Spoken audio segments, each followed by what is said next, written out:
I pushed the broom, sweeping somebody's clutter of chocolate candy wrappers into a pile onto the yellow plastic dustpan, then picked them up with the dustpan and put them into the rolling garbage can. 3 offices, the file room, the big room, the entranceway, the conference room, and the 2 bathrooms were done. 1 room to go. I didn't think lawyers were messy people, but they're just like the rest of us. I'd been here a week, and I hated. Vegas is completely different from Atlanta. I'm Gray Hartvig, age 24, and a sophomore working on a Bachelor of Arts degree with a focus in archaeology. Surprise! Why not the usual Bachelor of Science? Because I'm not into science. I want to learn about the people, how they lived, their art, their culture. I'm older than a regular student. I had a car accident this summer after I graduated. Stupid me wanted to show off for my boyfriend. I lived. My left knee did not. 17 surgeries over the space of 2 years, including a titanium steel knee replacement. My address for 9 months was either a hospital or a long-term rehabilitation facility. Life was hell, but I learned how to walk all over again. My life was on hold for years.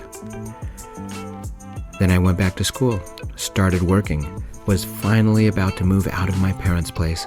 My life was back on track. Everything was looking up. Then the cement truck called fate hit me again. Thanks, Dad. My dreams, my ambitions, my college plans, everything is on hold right now, possibly never to continue. My current roommate, good old cousin Charlie, says that my life isn't going anywhere for a while, and when it does, it will need to be kick-started. At least I'm not living at my folks' place anymore. The feds moved me from Atlanta to Vegas. Mom from Atlanta to her sisters in South Carolina.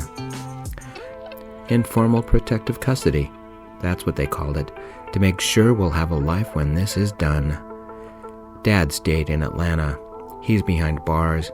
He made the wrong people very, very angry. I used to have a life. I went to college, clubbed almost every weekend, and knew the best bars.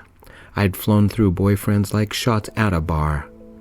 That slammed to a stop 2 months ago when Dad, the dirty accountant, got caught. Somebody stole from the wrong people.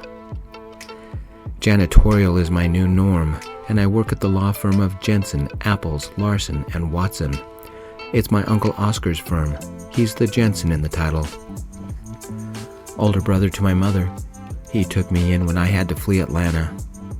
There's 4 lawyers here. 4 secretary/researchers, 2 interns, and a receptionist. And after hours, it's only me. 12 people. Though I arrive when everybody else has left for the day, unless someone had to work late, like the new guy. I've bumped into the new guy, the sizzling and stylish Mr. Watson, many times. I guess there's one good thing about Vegas. I was dusting Mrs. Larson's office, preparing to lock it up, and moved to the next one, the last one. Next in line and last for the night was Mr. Watson's office. He's the youngest of the 4 partners, just having graduated law school 2 years ago, and was brought in because of the extra workload. Jensen, Apples, Larson, and Watson is a popular firm. Sometimes people stay late getting ready for a trial, and I've chatted with everybody, especially Mr. Watson. Not that I listen to rumors, but Danielle, the receptionist, has a crush on Mr. Watson. So do a couple of secretaries. So do I. He's cute in that regal, almost aristocratic way. I closed up Mrs. Larson's room and moved my equipment into Mr. Watson's room. He's not married, 26 or 27, and I don't think he's in a relationship. His office is pretty standard. Pictures of his mom and dad, and people I assume to be his sisters. He has 2 of them. And a framed bachelor's degree, a framed master's degree, and his certificate that welcomes him into the American Law Society hanging on the wall. No wedding photo. No photo with either a boyfriend or a girlfriend. There is one of him camping with a bunch of friends. Every time I came in here, I couldn't help but wonder if I dared ask him out for drinks.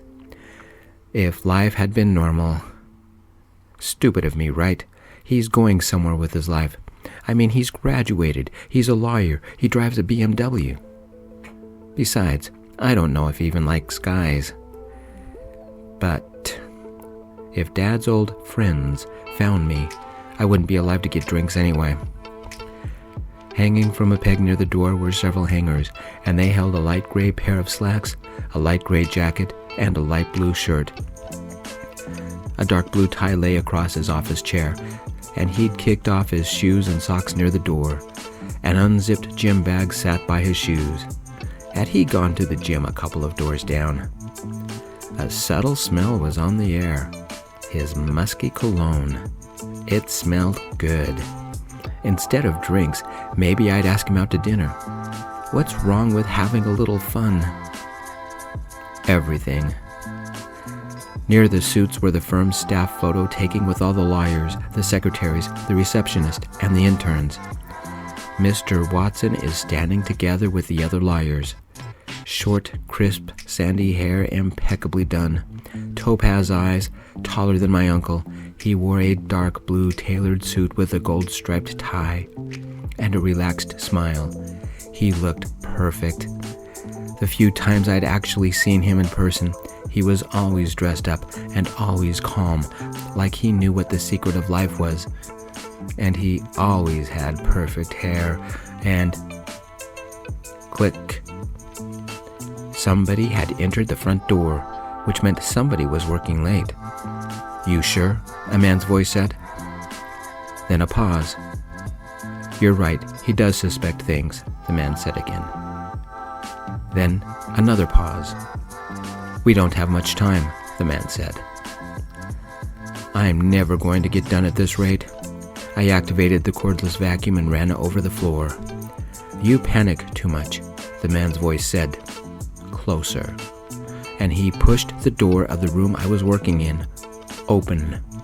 It was Mr. Watson, but he wasn't wearing a suit.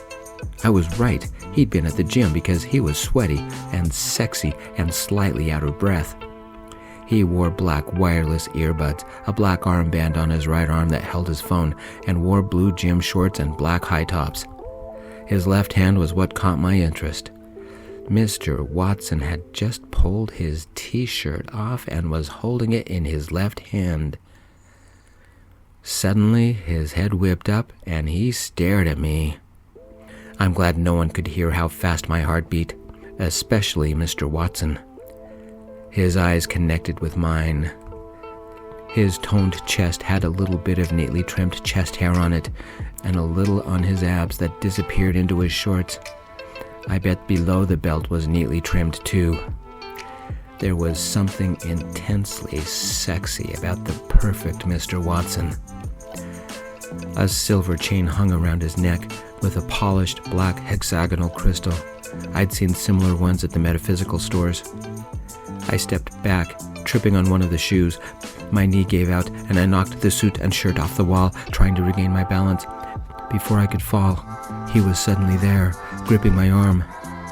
Wow, he was strong, and he smelled good too. His abs were hard, and his tight skin molded over each muscle on his chest demanded my attention. This man was so drippingly hot, I would surrender my body to him right now if he asked. Great. I've been alone for so long, I'm desperate. In his smooth voice, Mr. Watson calmly said, "Gray, are you okay?" Something about his touch tingled. Something about his touch woke an odd animal lust inside me. Something about his touch reminded me of running naked in the countryside. What the hell? When did I become a pervert? Where did those thoughts come from? "Gray," Mr. Watson said again. Did he just smile at me? I regained my balance and stuttered. "I was just cleaning up, Mr. Watson, but the place looks okay, so I'll take off." "Call me Raleigh, like the city in North Carolina. I've been meaning to ask you, do you want to get a drink sometime?" he said. His smile came back and almost lured me too close. Part of me wanted to say, yes, take me home, but then the more practical part of me remembered the mess Dad put me in. I should go, I said. I couldn't describe what I felt. Lonely, terrified, turned on, scared, nervous, mouth so dry it was hard to speak. Ashamed by what my dad had done. Excited to be close to this incredible body. Do you want to talk about it? Raleigh asked. What do you mean? I asked. You don't have to be in this business long before you get a sense of things, he said. You're in trouble. Maybe I can help, or at least offer you an ear. I'll hurry and change. First round is on me. How do I tell him that I'm in Vegas for my own protection? How do I tell him about the chaos of my life? I wish you could do something, I said. But the fewer people involved, the fewer get killed. Good night, Raleigh. And I stumbled out of there. Killed, Raleigh said as the door closed behind me. Got a bus to catch, I yelled back, suddenly afraid. What had just happened? I'd almost let my guard down. If Raleigh got involved, he could get targeted too. It's better if I'm alone. Calm down. Deep breaths. Calm down. Damn, Raleigh was sexy. If fate had been kinder. Raleigh must think I'm a total dweeb for drooling over him like that. He must think me a creep for even telling that much of my story. It's a 6-block walk to the bus stop, and my leg loves the walk. Notice the sarcasm. Towards the end of the first block, a large, dark gray wolf trotted beside me. Was I seeing things? Probably. Who ever heard of a wolf in Vegas anyway? I'm definitely seeing things. I should be weirded out by this, but nothing is normal about my life. I turned to the wolf and said, Heading to the bus stop too? The imaginary wolf snorted. For the next 5 blocks, we walked in silence. I caught my bus and rode it for 20 minutes or so before I reached my stop. As I walked the 5 blocks to my apartment, the wolf joined me. I chuckled and said, If you needed money for a bus pass, you should have said something. Another snort. The wolf walked me back to my apartment, and then I waved, but it had already disappeared. I kept from giggling. Somebody get me a psychologist. I've made an imaginary friend. My roommate, Cousin Charlie, was busy playing video games. After a beer, I went to bed. The next day was a carbon copy of what I normally do, except Raleigh remained in his office well after the others had left. He must be working on a tough case because his normally cleared desk had multiple piles of papers and books. His phone played light jazz. I knocked on his door and said, I can skip your office if you want. He sat there, his top buttons on his shirt undone and his jacket and tie on the peg by the door. With a momentary smile, he quickly stood up. Take as much time as you need. I'm going for a walk to clear my head. You sure you won't have a drink with me? Tempting, I said, but I have a bus to catch. He laughed. I'm still going for a drink. I have my key, so go ahead and lock up. I did as he suggested and began the long walk to my bus stop. 30 seconds after I left the building, the wolf joined me. A glimmer of silver flickered in its eyes and faded. My imaginary friend was back. Had it been waiting for me? Wolves don't smile, but this one seemed to. Hi, I said. I guess we should introduce ourselves. I'm Gray, and what should I call you? The wolf barked. Yelper, I said. Can wolves roll their eyes? This one rolled its beautiful topaz eyes. I'll call you Topaz, because you have pretty eyes. Look out, world. There is a crazy person here flirting with an imaginary wolf. No offense, but you aren't real, right? The wolf seemed to snicker. I toasted my imaginary wolf with an imaginary glass and said, What's a pretty boy like you doing in a rundown gin joint like this? Topaz grunted. Just 'cause I'm from Atlanta doesn't mean I can't show you a good time, I said. Topaz grunted again. Tell me, Why is a high-class, high roller like you interested in a boy like me? You want me to tell you my story? But you haven't bought me a drink yet, I said. I guess I'm losing it. I'm talking to an imaginary wolf because who else can I talk to? Topaz nodded his head. I smiled at the wolf and decided to just blabber. Years and years ago, Dad got a job as a junior accountant at the Morrissey Casino and Resort. You did know Atlanta has casinos, right? Well, turns out the people who own the Morrissey are not nice people. Also turns out, Dad has been a little too creative with their books and somehow slid about $7 million from their pockets without them noticing. Neither did Mom or I notice. Topaz whined. I shrugged my shoulders. About 2 months ago, somebody in the casino noticed. Next thing I know, Mom and I are at a police station because Dad is PYP terrified.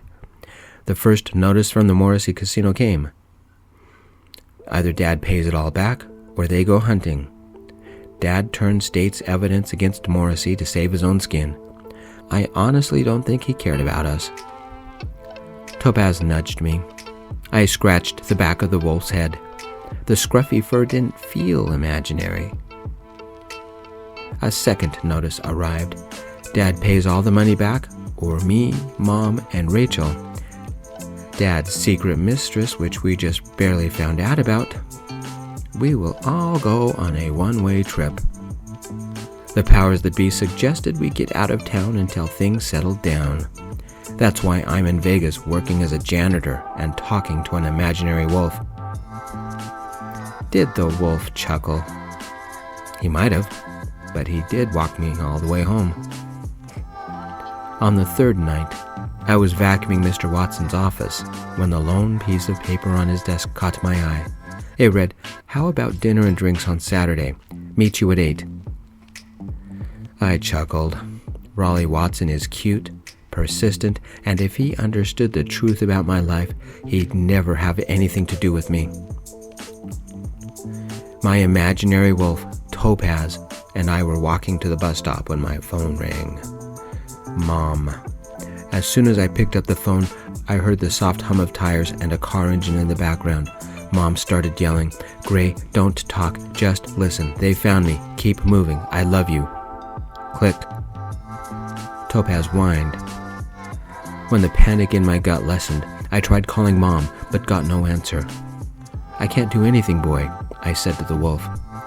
"Maybe I'm safer than she is.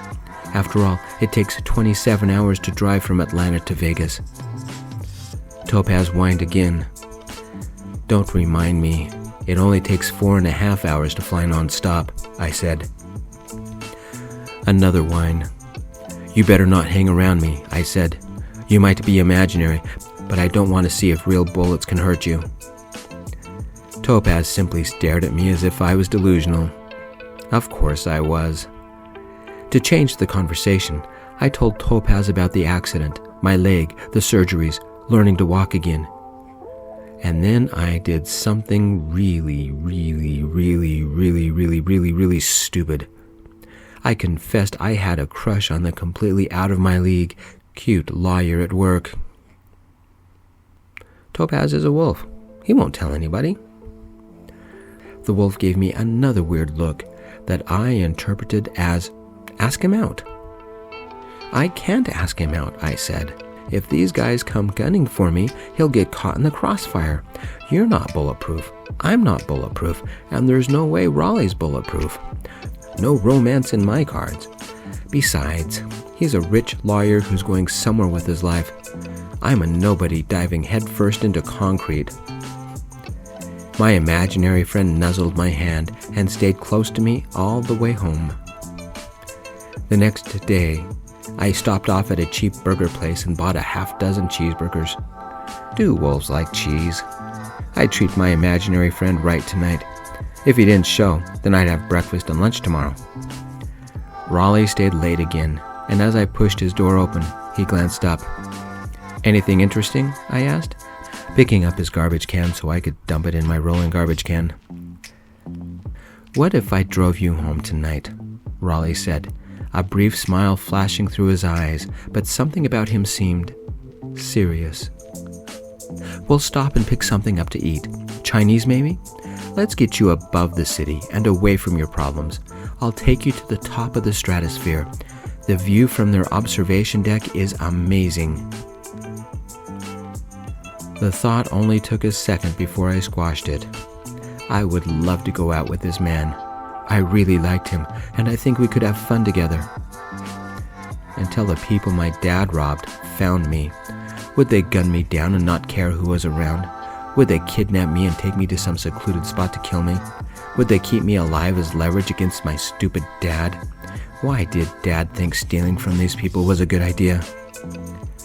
If there was any chance that Raleigh could get injured, he had to stay out of this. "I'll have to say thanks, but no thanks," I said. "I'm meeting a friend after work." An odd half-smile flickered and vanished on Raleigh's face. "Sounds like you're settling in. Does that mean you're starting to like Vegas?" "Maybe a little," I said.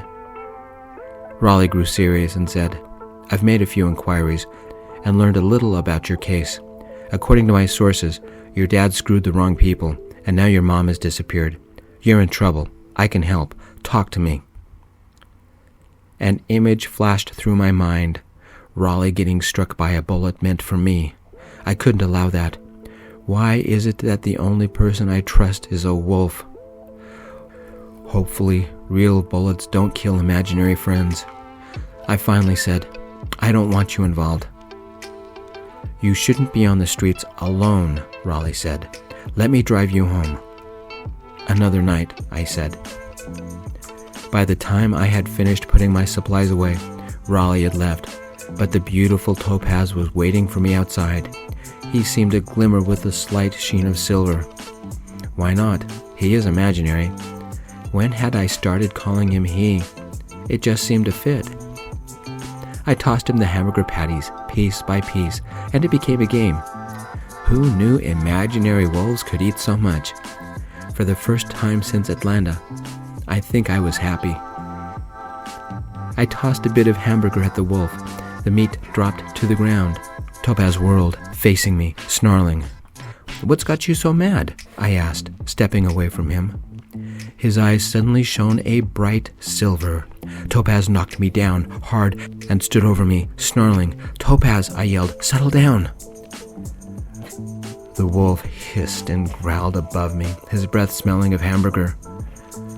Topaz was never an imaginary wolf. He was real. Some part of me became afraid. Something struck Topaz in the side. He flinched. For a second, the form flowed and stretched and changed. It wasn't Topaz. It was Raleigh kneeling over me, his mouth near mine, his eyes replaced by silver moonlight. He growled, "Run back to the office and lock yourself in." A second bullet struck him, impacting him right above the ribs. He almost fell over. Blood cascaded down his ribs and onto me. Raleigh's lips curled in a brutal, vicious sneer. Then he was Topaz again, but his eyes blazed fury. His bark and growl were terrible. I crawled to a sitting position, suddenly terrified of him. Topaz leaned his head back and howled, long, loud, its very noise echoing and re-echoing off the buildings, off the ground, off the air itself. The sound was loneliness, was hatred, was fury, all combined, and it grew in volume. I wanted to scream. I wanted to run. My body wouldn't move. I'd never been more scared in my life. 3 shadows moved. 3 men, all holding dark Smith & Wesson revolvers with silencers aimed at Topaz. My friend. I had to do something. Lunging to my feet, I yelled, "Over here, cowards! Stop picking on my wolf!" As one, they looked at me, though their guns still pointed at Topaz. One of the men said, "That's the bastard's son." Another man pointed his gun at me and yelled, "Come with us, or I shoot you in the leg and we drag you with us." I took a step back. The first man cocked his gun. "Don't move," he yelled. I sprinted. My knee gave out. I fell on the concrete sidewalk, catching myself with my hands and knocking my breath out. It was at least 20 feet to the guy with the gun. But Topaz cleared the distance in a blur. His growl and bark ripped through the night. In a second, I was back on my feet, but my knee wouldn't let me run. I limp-walked as fast as I could, leaning against a wall to keep my balance. Glancing back, I saw one guy go down, screaming. Another guy took aim, firing round after round at Topaz. It made me sick. My wolf was defenseless. The third guy ran after me. Oh shit. I hobbled as fast as I could, but he was faster. In a second, the cold steel gun barrel pressed into my lower back.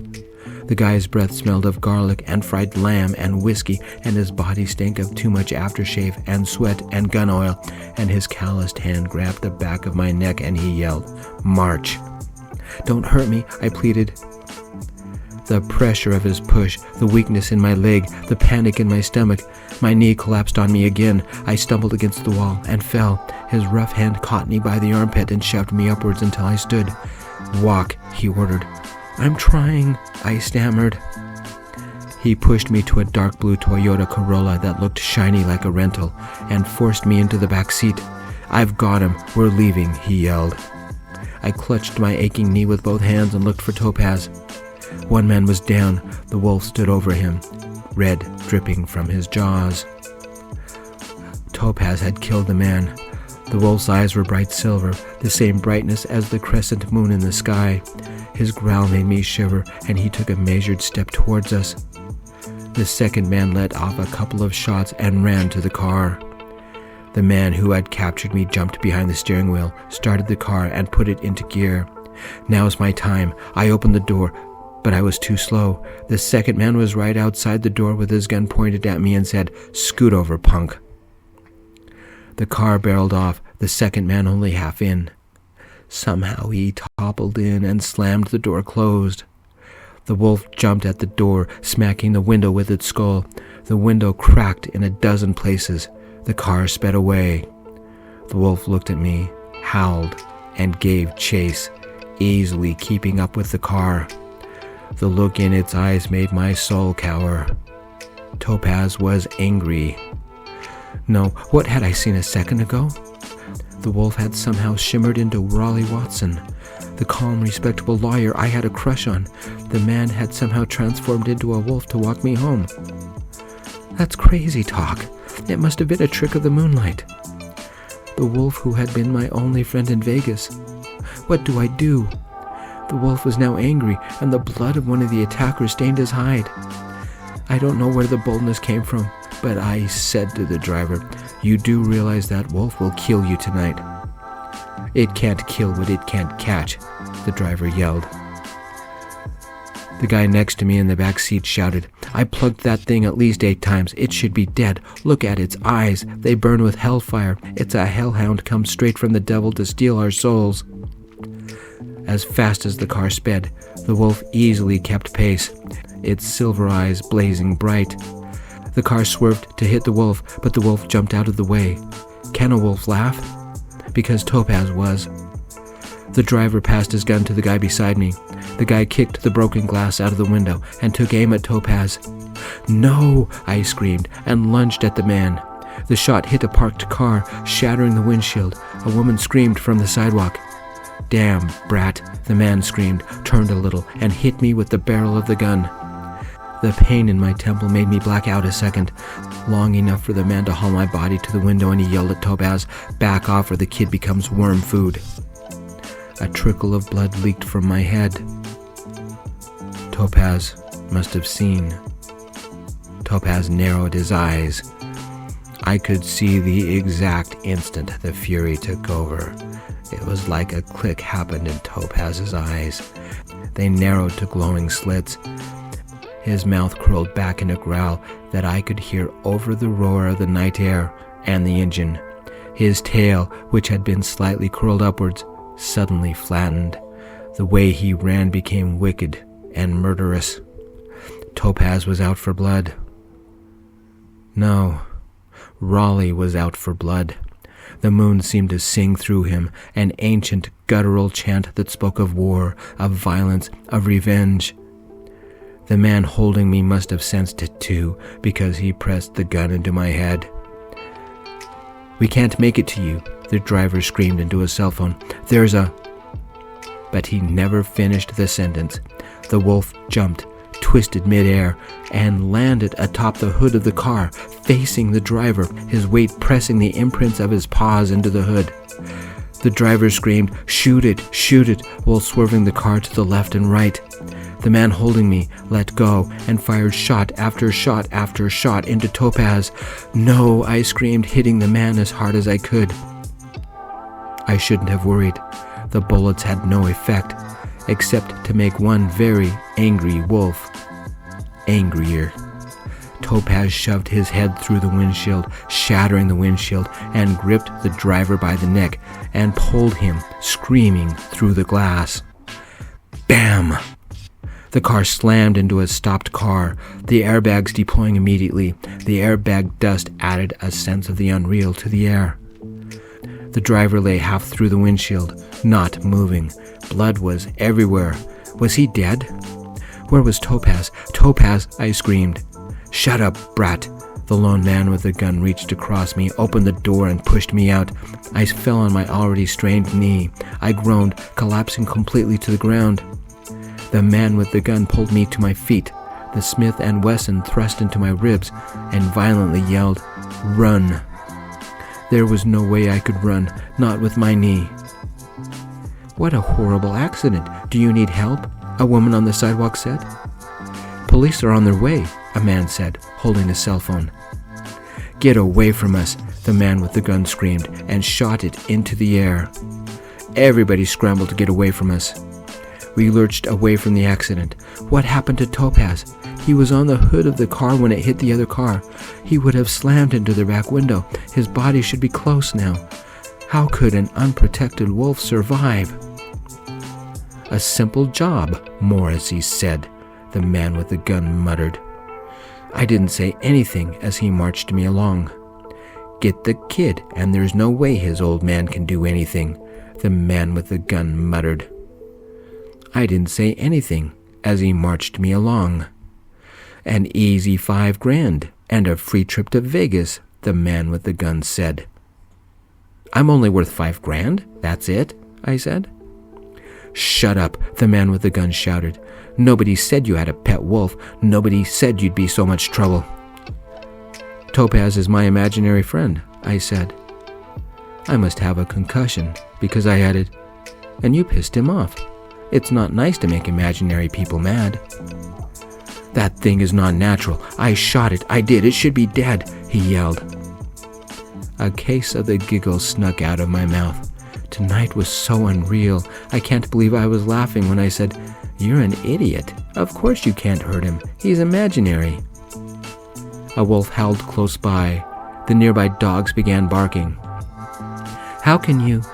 I started to say.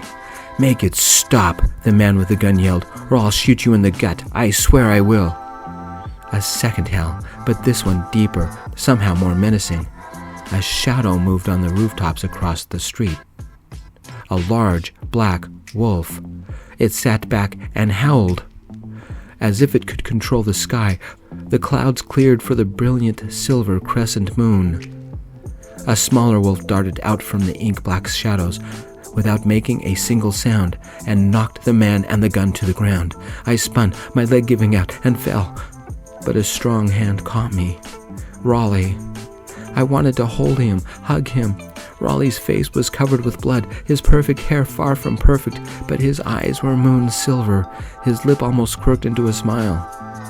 "Gray, what's a nice guy like you doing in a run-down gin joint like this?"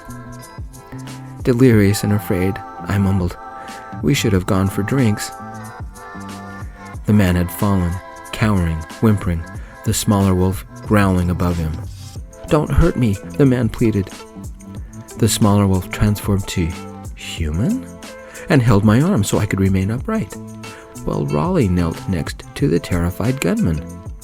"Why are some humans so pathetic?" Raleigh said. "I could kill you right now, but I'm not. My revenge for attacking my mate will be slow and terrible and destroy your life." "Mate?" I said. "It's not my fault," the man, now without the gun, pleaded. "Morrissey ordered me to do this. The kid's father betrayed us, stole from us. We weren't going to harm the kid, just use him to threaten his dad a little."